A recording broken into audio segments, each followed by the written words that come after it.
zay ny amin'iny fa eo amin'ny vaovaon'ny fampianarana kosa indray dia mbola tsy mianatra ny lycée Nansana araka ny nambarany tompona andraikitra androany voarombropolo may arakaraka ny fivoarany toetra rano iverenan'ny mpianatra an-tsekoly.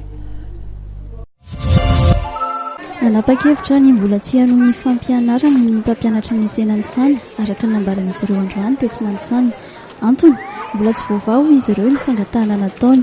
Miankina amin'ny toedrara no iverenan'izy ireo ampianatra indray.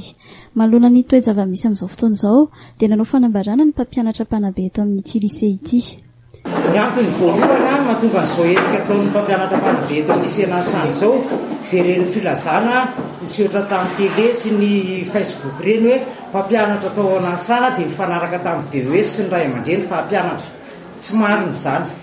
Fa ny mpampianatra mpanabe eto amin'ny lycée Nansana dia manohana hatrany ny tolona miaraka amin'ireo député 73 ireo satria mbola tsy tolona tsy mbola tafitatra amin'izao.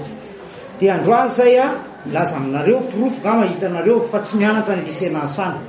Tsisy ankizy mianatra izany ato fa ny zavatra mifanarahan'ny mpampianatra rehetrarehetra teo zao dia amin'ny alatsinainy indray tsy hoe miverina hianatra fa arakaraka ny toedrara io, arakaraka ny voarany toedrara fa mbola mijoro foana ny mpampianatra mpanabe hatramin'izao fa miaraka amin'ny député 73 tsy mijanona io raha tsy vita ny tolona. Miantso ny iray aman-dren'ny mpianatra mba ho tony izy ireo manoloana izao.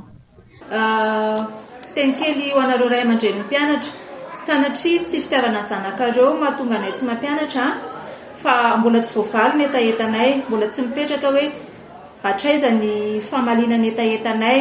Zahay vonina mpianatra rehefa voavaly nahita tsara angambonareo nanatrika teo amin'ny DES teo fa na izy ara tsy nahavoavaly ny etaetanay dia aleo aloha zahay mbola noho ny tolonanay fa rehefa vita rehefa milamina ny fitakianay dia ho raisinay zanakareo.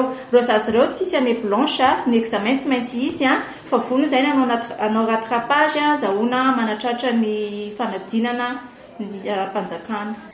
Mariana fa miisa 700 eo ny mpianatra beazina ary miisa 100 eo ireo tompon'andraikitra sy mpanabe miasa eto amin'ity lycée Nansana ity. Andrasana araka izany ny toy ny izao raha izao.